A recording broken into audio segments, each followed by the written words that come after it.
Le président du Faso, le capitaine Ibrahim Traoré, confirme ce mardi les rumeurs qui circulent il y a quelque temps faisant état de tentatives de déstabilisation du régime en place. Le système de surveillance et de veille a permis de pister les commanditaires et même de mettre aux arrêts certains d'entre eux. Ils sont aidés dans leur projet de déstabilisation par des officines basées à l'extérieur selon le chef de l'État. Depuis très longtemps, nous suivons effectivement une cellule dans un pays voisin qui est dirigée par des services de renseignement occidentaux, dirigés principalement contre notre pays, et les opérations devraient principalement commencer en fin mai. Ça devait consister donc à une guerre de communication intense contre notre pays, ce que vous avez suivi.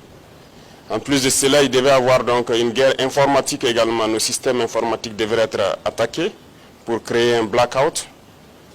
En plus de ça, il y a une guerre économique souple et passive, qui ne dit pas son nom, que nous avons aussi su contenir. Plusieurs projets d'attaque de points sensibles ont été planifiés. L'autre phase, c'était donc des assassinats ciblés qui ont été aussi planifiés.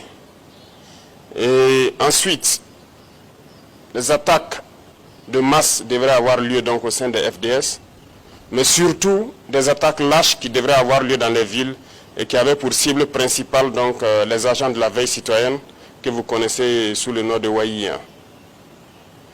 Donc nous avons suivi effectivement le déroulement de leur plan et l'assaut final devrait donc avoir lieu à travers un recrutement, si je peux dire ainsi, d'agents à l'intérieur donc de nos rangs.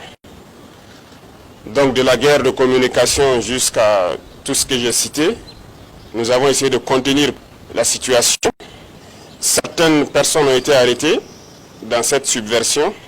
Dans les projets d'attaque, environ une dizaine, malheureusement, de personnels FDS qui ont été arrêtés avec des complicités avérées en lien avec les terroristes, qui sont différents de ceux qui sont dans la subversion.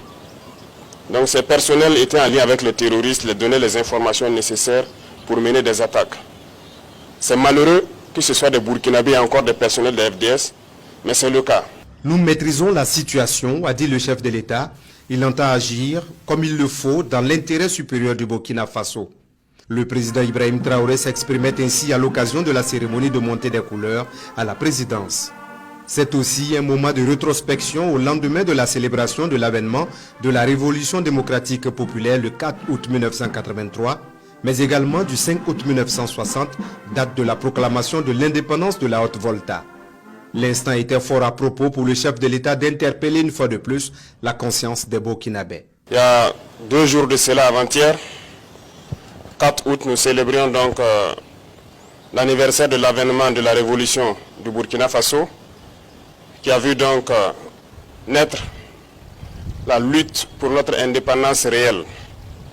Le 4 août 1984, le Nord Burkina Faso est né avec le drapeau que nous venons de monter, les armoiries, l'hymne national, tout a été changé. C'était un espoir de pouvoir donc donner un souffle nouveau à notre pays. C'était bien sûr à la veille du 5 août qui consacre donc la proclamation de l'indépendance qui nous a été donnée donc en 1960. Alors je souhaite que nous puissions travailler et faire en sorte que l'année prochaine, à cette même célébration, que nous soyons en train de consolider l'indépendance réelle que nous sommes en train de nous battre aujourd'hui pour acquérir. Que chacun s'y mette, parce que l'indépendance ne se donne pas, ça s'arrache. Et c'est cette lutte que nous sommes en train de mener actuellement. Le capitaine Ibrahim Traoré exhorte le personnel de la présidence ainsi que l'ensemble du peuple à s'engager et à travailler pour une réelle indépendance du Burkina Faso. Il souhaite que les célébrations de l'année prochaine soient celles d'un Burkina Faso libre et souverain.